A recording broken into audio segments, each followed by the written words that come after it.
Hello, everyone, and welcome back to Fandom Academy, the only place where you can get every fandom with your favorite youngins. I'm your host, CJ Dar. I'm joined by my friends Jaden, Cameraman Duran, and Layla Falcons Nat. How are you guys doing today?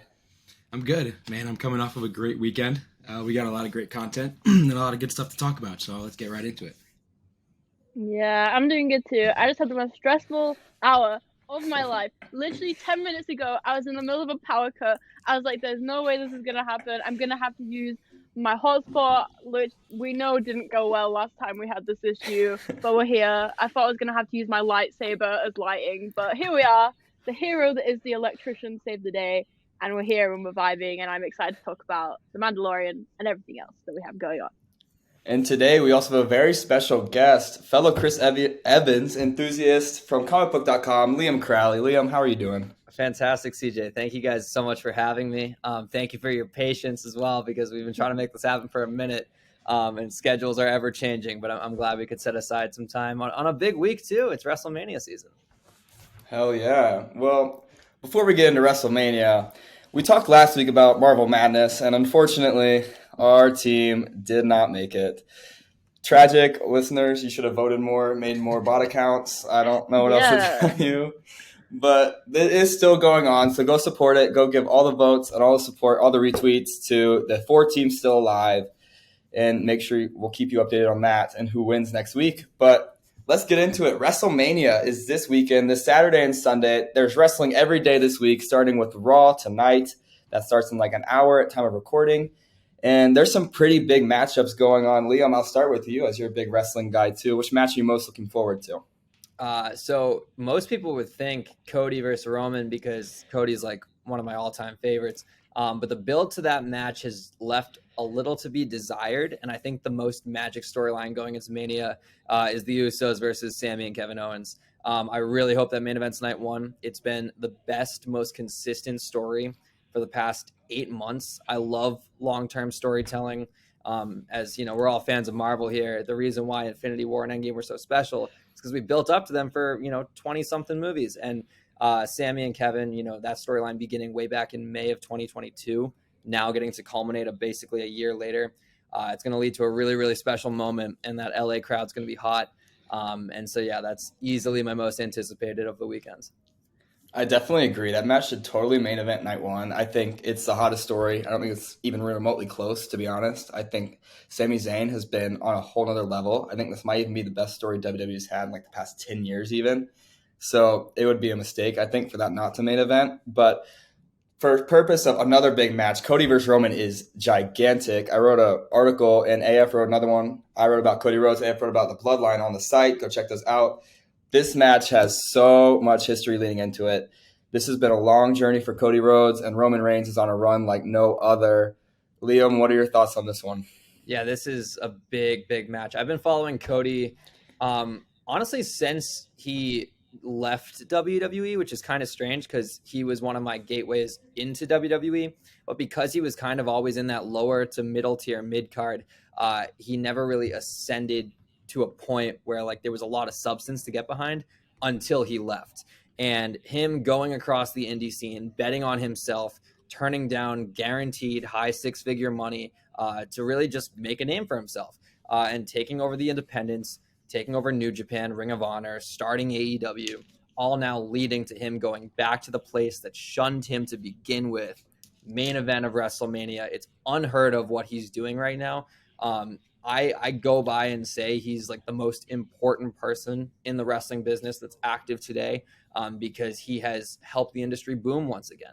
The creation of AEW means there are more places to work, which means there is more money for the wrestlers, which means there's competition. And when there's competition, the business as a whole thrives. It's the same thing with Marvel and DC. You want superhero movies to succeed because a rising tide lifts all ships. And Cody walking away with both titles to close out Mania 39, even though I think it's a little bit of a predictable outcome. Sometimes predictable outcomes are the best ones for good reason.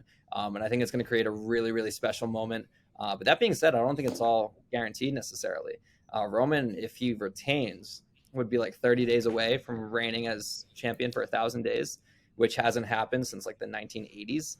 And I don't know if WWE wants to not have that happen, because in order to ever make it happen, they would have to invest 3 years into someone again. And I don't know if they're willing to do that. So I think it's a little bit more of a toss-up than people think, but either way, it's going to be a very special match. I definitely agree. And those rumors and stuff that Roman's sticking around until SummerSlam, and that's also making me think he might not be losing here, even though I still am taking Cody. I don't think it's, like you said, as easy and predictable as it might seem. However, there's a lot of other great matches too. I know Layla's really looking excited seeing Logan Paul wrestling Seth Rollins. She's a big part I of just want to see Logan. him. Hey, no. I want to see him get beat up. I don't know shit about wrestling, but I've agreed to watch this weekend with CJ and a few of our other friends. I'm just gonna be sat there the whole time, like, yeah, hit him. I don't know what's going on. Like, yeah, I'm so excited. I don't know. But there should be a lot of great wrestling. And one match I think could be the best match of the whole weekend is the IC title triple threat between Gunther, Sheamus, and Drew McIntyre. They are all so great. Sheamus and Gunther's match, Clash of the Castle, was incredible. I think they are going to put on a banger. But Liam, which match of the weekend do you think could be the best wrestling-wise? Oh, that's a really good question. It really kind of comes down to, based on what I've noticed in past WrestleManias, it's who goes into Mania with the biggest chip on their shoulder, who has something to prove. Roman versus Cody, I think, will deliver a really good story. Same with Usos and Sami and Kevin Owens. But those will all be in marquee spots. Those are all already being put on a pedestal. There are some people on the card that I feel like they wanted something more, and for that reason, they're really going to ball out. I honestly think Rollins versus Logan Paul could be a banger because, love him or hate him, I'm not the biggest Logan Paul fan, but like, he's driven. When he sets himself to something, he wants to prove that he's not just in it for a cup of coffee. He wants to be the best. And Seth Rollins, on the other hand, I think he takes it as a huge slap in the face that they're like, you're going to work with Logan Paul. Like, this is a guy who's been the most over person on the Raw roster for almost a year, and pairing him with a celebrity who's, like I said, been in the business for, a year, barely had any, real training, didn't put his work in on the indie scene. I think Rollins is looking at this match as a way to really cement himself as like, no, I deserve something better, but rather than be obnoxious and do the whole Shawn Michaels Hulk Hogan thing where you just sabotage the match, I'm going to go in, prove myself, put on an instant classic, and elevate his spot up the card. So it's weird to say, but Logan Paul might have the best match of the weekend, but to be honest, that would be Seth carrying him a bit. I definitely agree. Seth Rollins is definitely in the conversation for the best wrestlers on the planet. And Logan Paul, despite his lack of experience, every match he's had has been incredible. So I definitely think that's up there. But to pan to another match that could be great on the ladies' side, Bianca Belair has never had a bad match at WrestleMania. Her main event with Sasha Banks and last year's match with Becky Lynch were both like 5 stars. And now she's in the match with Asuka, one of the best women's wrestlers on the planet. So I feel like that could be a big delivery too. And I think we might start to call Bianca Belair Miss WrestleMania. But WrestleMania is also known for a lot of surprises. There's a lot of rumored names, maybe a Switchblade, maybe a Viper. Is there anyone you're expecting or hoping to see show up this weekend? I think Steve Austin will get involved in some capacity. I don't think it'll be a match, but I think they'll do something with LA Knight, like a segment of him being in the ring, and have Austin and LA Knight have that magical moment everyone wants of the yeah versus the what chance and all that. But other than that, yeah, you alluded to Jay White and Randy Orton. I think those are both Raw after Mania surprises. I think Randy's going to be one of Cody's first feuds as champion. Or they have him do a feud with Riddle or something.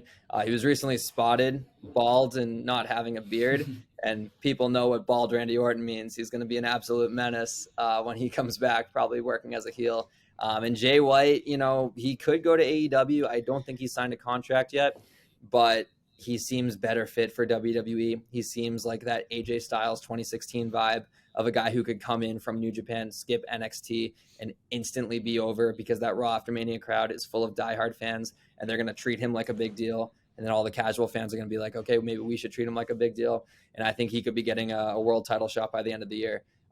So in terms of surprises on the show itself, Steve Austin, I think we're going to have a lot more to come in the coming weeks, though. Absolutely. And Layla and Jaden, as Layla you alluded to earlier, and Jaden, you both are going to be joining me and Damon to watch WrestleMania. What are you two expecting out of this show? Because you guys are not avid wrestling fans. Honestly, I don't know. Yeah, like I don't know. Like I haven't followed WWE or anything related to it for like years. I remember like as a kid, I went to see John Cena for the first time, and it was literally like so heart stopping for me because I was such a big fan. But then I just like fell off, and it's kind of sad. And the fact that you guys are bringing me back in is like making my heart happy. So I'm here for it all the time. Yeah, I can't name like more than two wrestlers probably in like the ones you've mentioned. So I'm excited, you know. I have no idea what to expect. I know I'm just gonna get so involved and be like, yeah, I don't know what's going on, but I'm loving this, and it's just gonna be fun. I'm there for the fun. And I will say, I profess this a lot, and people think I'm crazy. Wrestling, when it's good, is the best form of entertainment out there because there's nothing like it.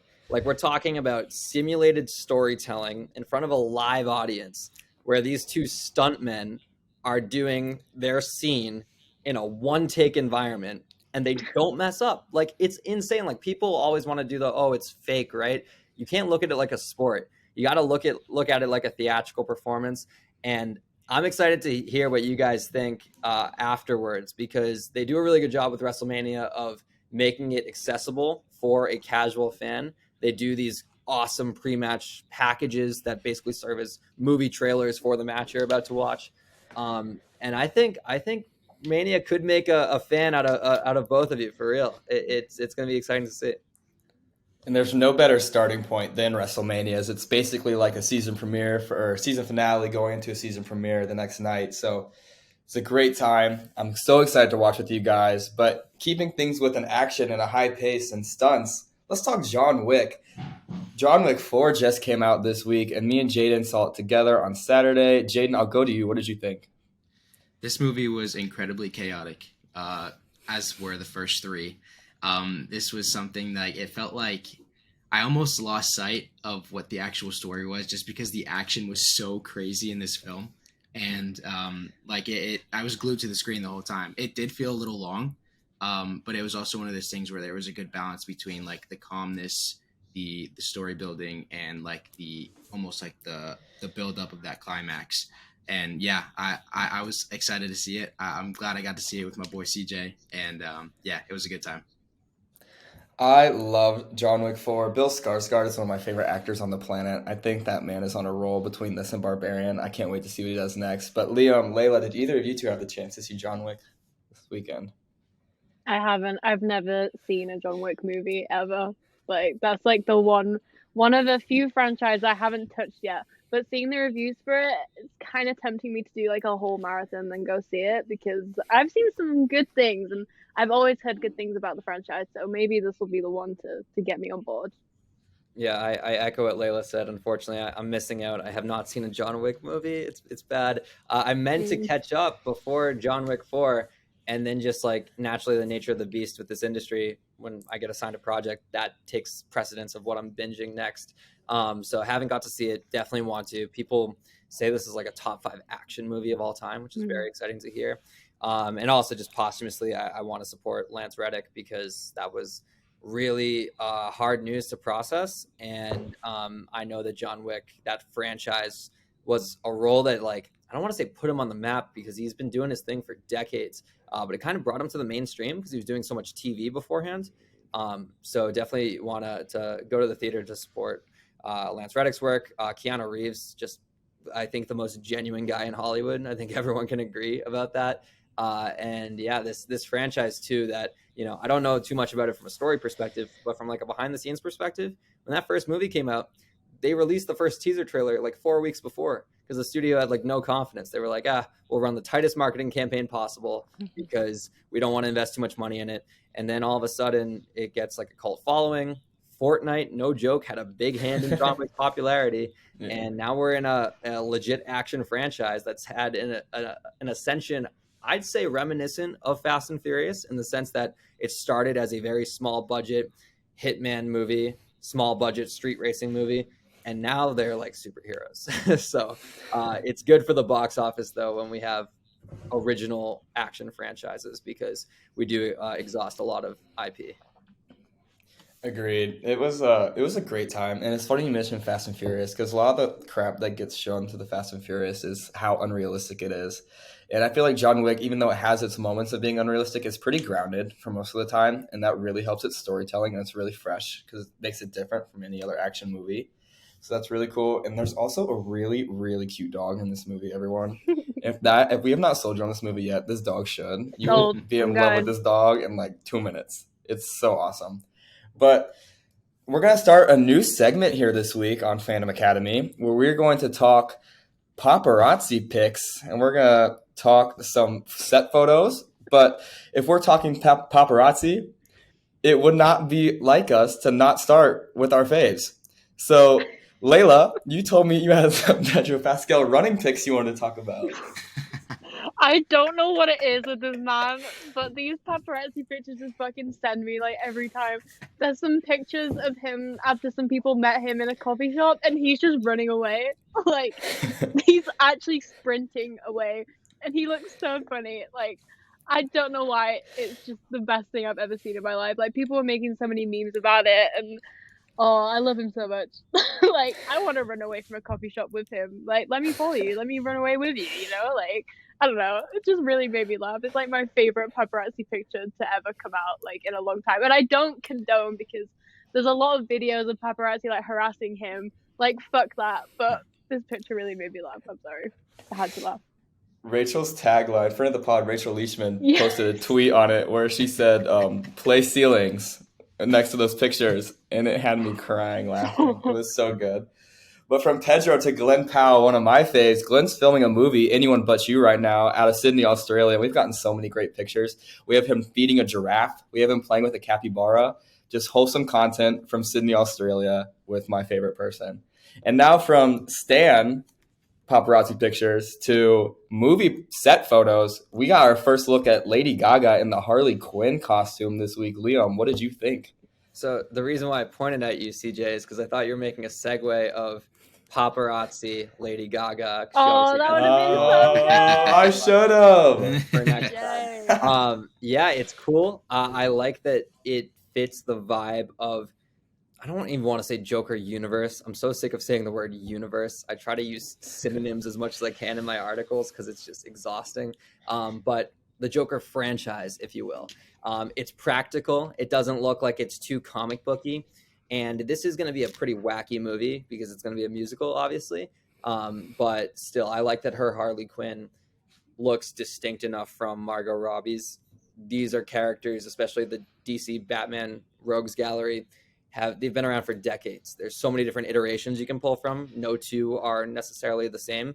And I like that they're taking Gaga's Harley Quinn in a seemingly different direction from the kind of new 52 version we have with Margot Robbie. Oh yeah, Jaden, what did you think of Lady Gaga's costume? Yeah, so upon seeing, because I didn't actually see them when they first came out. I saw them like a few days later when we were all kind of talking about it. And at first I kind of thought like, I don't know, I feel like it just fits the vibe, like William was saying, it fits the vibe of like the story that they try to tell. And it looks like it's definitely going to match the energy from the first movie. And I do appreciate that it's going to be a much different take on Harley Quinn than we got from Margot Robbie, because I just feel like if we lean more into the art and into the kind of psychology of the Joker and his counterparts, I feel like that's going to be interesting to see how that unfolds, and kind of take less of a comic booky approach to her character and to the Joker's character. So yeah, I'm excited. I think they're going to have a really great dynamic, and it's going to be a really good time. And speaking of good times, we're going to transition over to New York City, where we see Wilson Fisk and Matt Murdock making appearances on the streets of New York. Layla, what did you think of these set photos from Daredevil Born Again? Charlie Cox is looking delicious, might I just say. Like, wow. I don't know what to do with myself. Like, he is just looking very great. And not to steal Emma's man, we all know Charlie Cox is Emma. Shout out Emma, we love you. And Wilson Fisk, the pictures of him were actually just really making me laugh. Like, obviously, it was just like the angle, but he just looks kind of done with life. And I don't know, like the rumors, it's just making me laugh. Like, the costumes are great, and Charlie obviously looks great. Like I said, I will say this at any given opportunity. And it's just making me even more excited for Daredevil Born Again. And all these rumors are coming out as well, like at the same time as the photos. I've had all these little speculations going on. But it's just making me more and more hyped. Like, Daredevil is one of my favorite Marvel characters ever. Like, what an icon. And just seeing these set pics is like, wow, it's actually happening. Like, we actually have a new Daredevil show coming out. Like, what the hell is going on? Like, what year are we in? But yeah, it's just making me so excited. And Charlie looks great. Seeing these pics could actually lead to some theory, and from these I do have some. When we see the pictures of Wilson Fisk, he has both of his eyes intact, which is something that was interesting because when we last saw him in Hawkeye, that was left in the question because we hear a gunshot and a thump leading to think that Echo had shot him. So I'm interested to see. I'm sure we'll find out in the Echo series set to release next year, I think, if it hasn't been delayed yet. But it'll be interesting to see what happens, obviously, with that. But to another Marvel project, a big one. Liam, I'll start with you on this one. We got some set photos of Sam Wilson and Torres from Captain America New World Order filming currently in Atlanta. How are we feeling about that? Yeah, it's really cool, man. The set photos aren't anything special. You could argue like that it's just Sam. You would think that it's Anthony Mackie like getting coffee, like he was just like spotted in real life. But it's cool that it's happening. Like John Campea, who I watched a lot when I was younger, he had this word he would always use, the tangibilization. When something is announced, it's like, oh, cool, that's gonna happen, but it's not until cameras start rolling that it feels tangible, it feels real. And Captain America 4, even when that was announced or like reported on, I believe it was the day of the finale of the Falcon Winter Soldier, I was excited, but I was also like, we were in the middle of COVID. I was like, okay, well, let's see if it actually happens. And then it gets announced, and then it gets a subtitle, and then we get all these new characters coming back. We have these rumored plot points, and now the cameras are like actually rolling. I'm like, oh my god, like we're gonna get a new Cap movie, and it's gonna come out when I'm like doing full-time entertainment reporting, which is something I never thought would happen. Like the last Cap movie was in 2016. Like we were all so young back then. And yeah, it's cool that it's like, it's happening. And also today, we got the news that Liv Tyler is going to be back as Betty Ross, which is sick. Incredible Hulk supremacy. Like that, no matter what people try to do, you can't erase that movie. Like it's more prevalent than ever. And yeah, I think Cap 4 is low-key going to be like the project of Phase 5. It seems like it's going to be super crucial to what we got going forward. And to transition out of our paparazzi segment into full-on Cap 4 talk, we did get the news that Liv Tyler's coming back, and we also got news that Carl Lumbry, who was in Falcon and the Winter Soldier, will also be back for Cap 4. Jaden, what do you think of this news? I'm excited for it. I'm really excited for it. I feel like there's a lot of things that we kind of left to question with his character, and even with Liv Tyler. I think there's going to be a lot of cool connections moving forward, you know, especially with Hulk and with potentially seeing the leader and all that stuff. Like, this is going to be a lot of really cool stuff to kind of unfold here, and I'm excited. Yeah, I'm super stoked for Carl Lumbry being back too. Seeing Isaiah Bradley is going to be so awesome. I hope we get more of his story from when he was injected with the serum, and I hope we get to see him in a Captain America suit potentially. I think that would be really cool. But with Liv Tyler coming back and the leader being back, it seems like there's going to be a lot of Hulk tie-ins. Layla, do you think we might see Jen Walters or Bruce Banner in this movie? I mean, I hope so. I would take Jen Walters any day of the week. Like, I love her so much. Like, I will take her in anything. I hope we see Bruce back, but I'm not kind of betting on it because obviously this is Cap's movie. Like, I don't want it to be a Civil War situation and bring everyone in and it not feel like a Cap movie. Even though I love Civil War, one of my favorite films, but I don't want that situation again. I just want this to be Sam's story. He deserves it to be his movie, you know. It would be great to have them back, and I think it could tell a really cool story, but I think it's a story for another time. Does that make sense? Yeah, absolutely. Another thing with Liv Tyler being back, obviously her dad was Thunderbolt Ross, so seeing her work with Harrison Ford will be really, really cool to see. And setting up the Thunderbolts even more. Maybe we get Wyatt Russell back as U.S. agent. Maybe we see Bucky Barnes in this movie. So much potential for Cap 4. I'm so excited for it. I feel like at the heart, this could be a really, really good Captain America movie. I'm not going to say it could be the best because it's going to be really freaking hard to beat Winter Soldier for me. But which got snubbed in the Infinity Saga rankings, might I add. Agreed. Justice for the Winter Soldier. Ridiculousness. Sorry I didn't have enough cameos for you all. It's just a good exactly. I still think it's the best movie to the MCU to date. I don't think it's going to be really hard to top it. But speaking of really great things, let's talk Fan Expo this weekend. Me and Jaden had a lot of fun. We got to interview some really cool people. We interviewed Jack Dylan Grazer from Shazam 2, which we talked last week.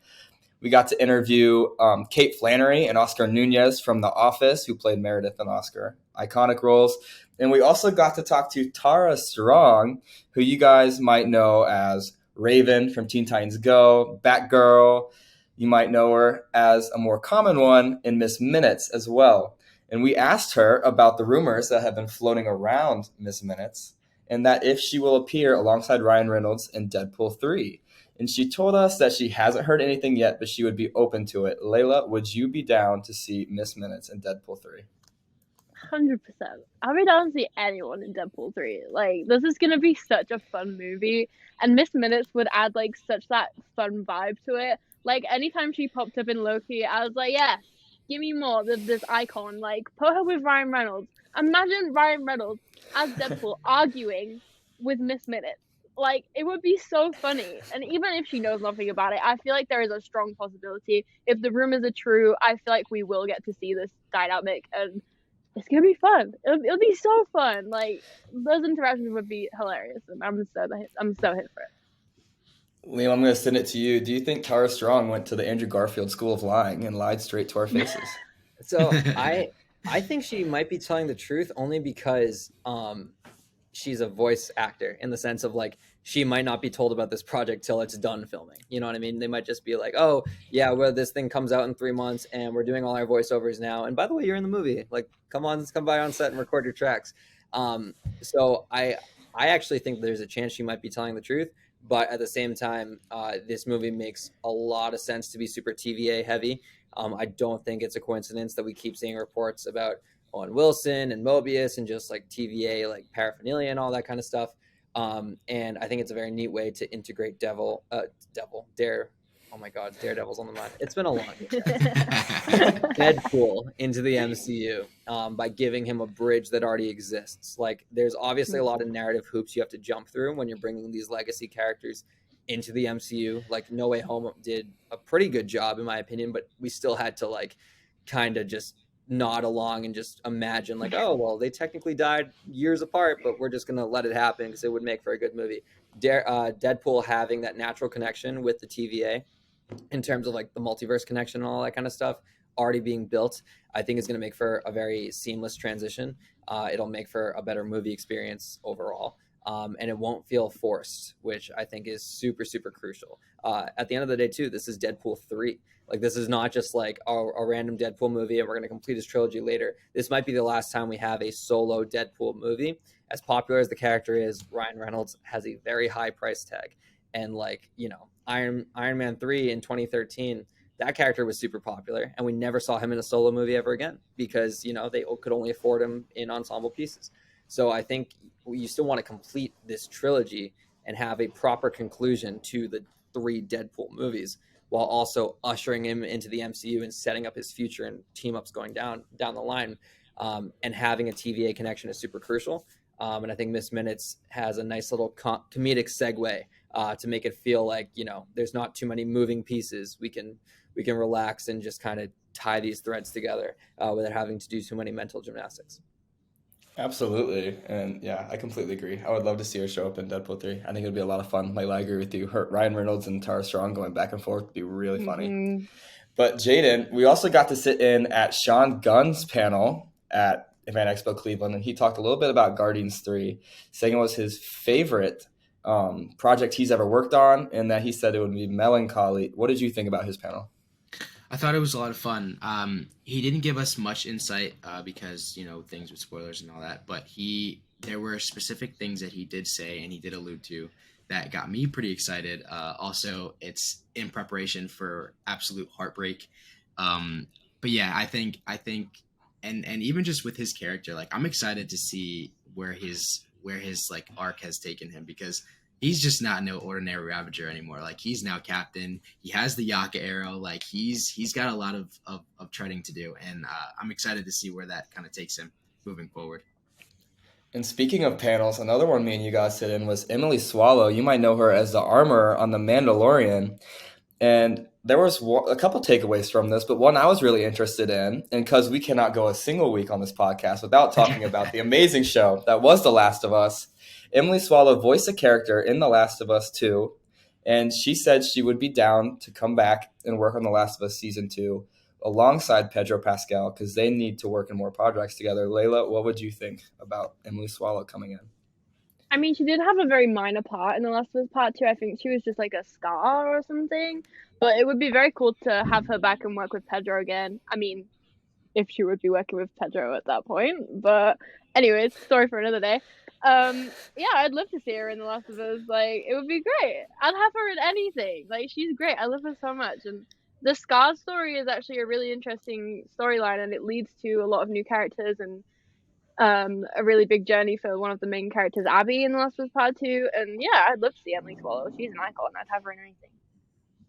Absolutely. And she, of course, because it's Mando's season right now, she was asked about the end of episode 4. So we can go ahead and get into that. Spoilers ahead for Mandalorian episode 4.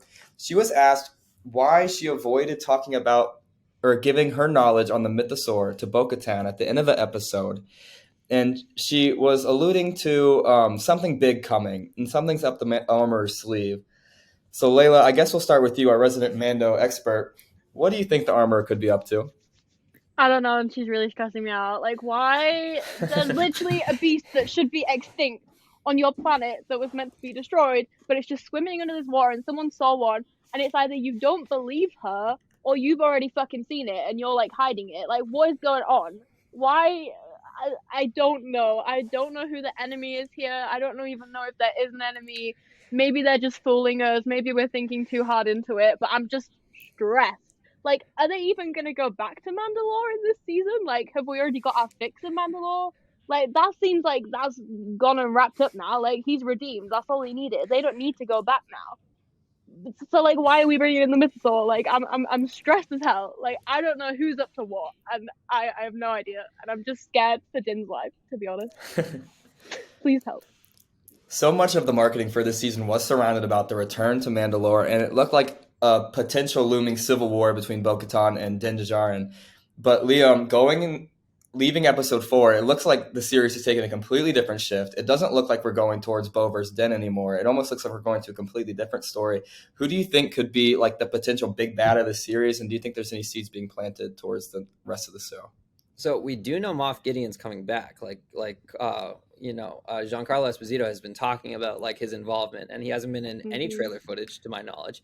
Nope. I don't think he would be considered the big bad, because I think his big bad days are in the rear view. I think he still could be a nuisance and a presence overall, but he's someone to look out for. I just want people to stop sleeping on The Mandalorian, because like streaming numbers have been down for whatever reason. I think that's largely due to the time it's coming out, in the sense of like dropping at the beginning of the summer movie season was like a bold decision. I think like Star Wars to me has become like a winter fall tradition now, even though that only started when Disney acquired them. But as we saw I remember season 2, when I was covering it with Matt on the direct podcast, we were both like very hesitant. Like the early episodes were like, this is really slow. Like what's going on? And then the back half of season 2 was just banger. And then Luke Skywalker showed up. Like, come on. It was insane. Like, and like even before Luke Skywalker, like Grogu doing the whole like levitation, him getting captured, like freaking Boba Fett coming back. There was so much to enjoy in the back half. So much action heavy stuff. And none of that was shown in the promotional material for season 2.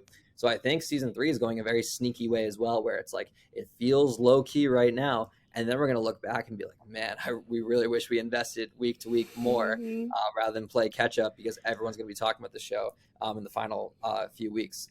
So I don't really know where it's going. And I want to keep it like that. I want to keep my head in the sand. I don't want to read too many theories, because I love being surprised by what Jon Favreau does with his sector of the Star Wars universe. Everyone else, when you play with the characters that are such at the forefront, the Skywalkers, the Solos, etc., you can kind of, see the rhymes and rhythms and the way things go narratively usually. But when you take a niche like a Mandalorian or Grogu and his species, something that hasn't really been explored in live action too much, there's 800 different ways it can branch out. And I want to just be along for the ride. I don't want to speculate too much, but I'm having a great time with the season so far. And I agree. You can totally go ahead and see like the seeds that Jon Favreau is planting towards potential culmination at the end of the season. At the end of episode 3, we were kind of just like, what the hell did we just watch with the side journey we went on? But you're already starting to see a little bit of that show up again. We saw the top of the mountain they saw in episode 3 again this episode. So I don't know if that's going to lead to anything or if it's just a fun little Easter egg, but that was cool. But that did mean we were back on Coruscant. And when we were on Coruscant, we got to see Grogu's Order 66 scene, which has yet to be seen. It's been teased since almost the beginning of the show. Jaden, what did you think of this moment?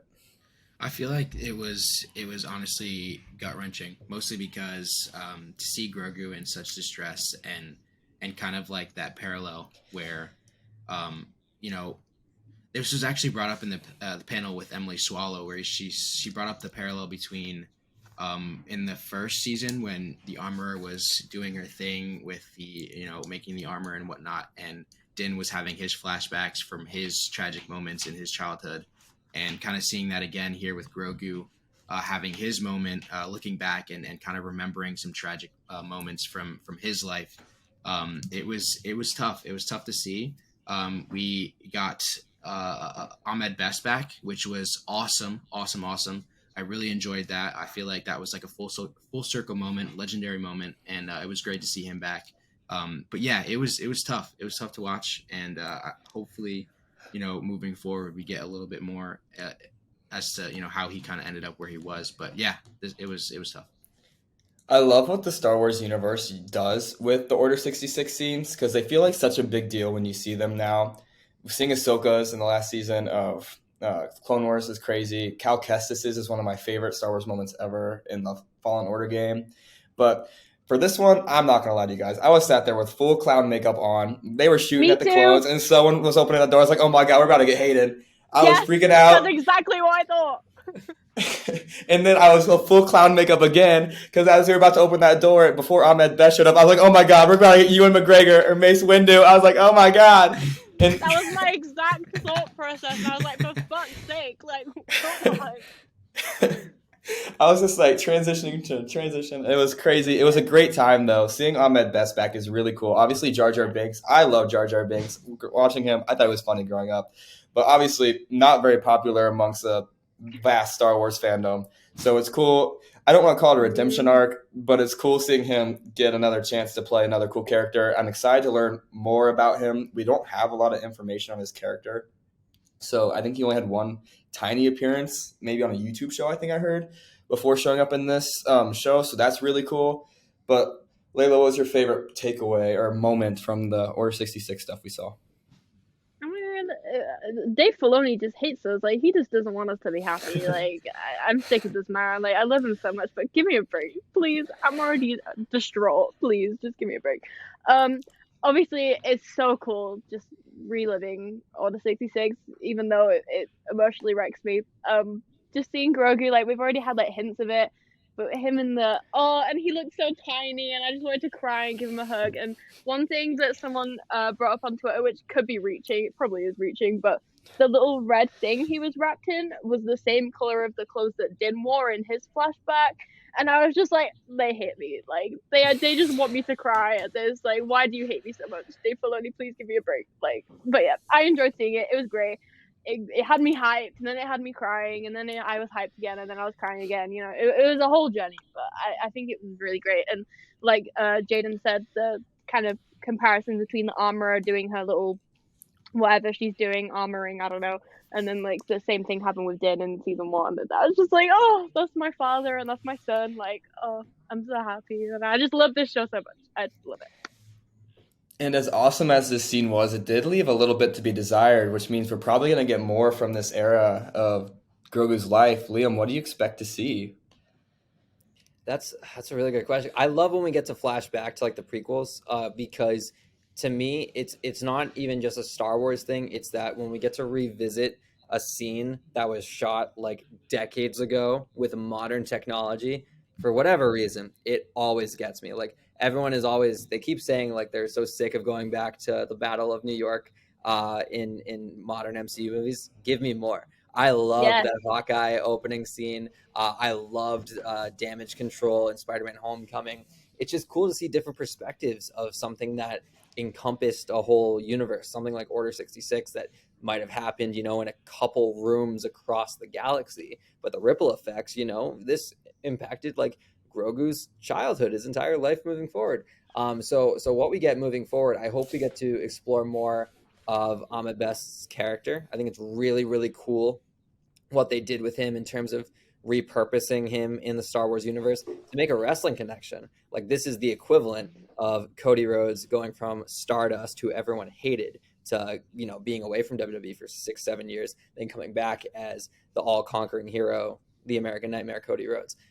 So like I said, art imitates each other, and it's really cool to see that kind of like meta way of redemption. Like you said, like, he didn't do anything wrong, he did the job he was told. Like, Jar Jar Binks is a ridiculous character, he fulfilled that ridiculousness, and for whatever reason fans wrongfully gave him like backlash and all that. But fortunately now he gets to play the true hero, not the bumbling idiot Jar Jar Binks.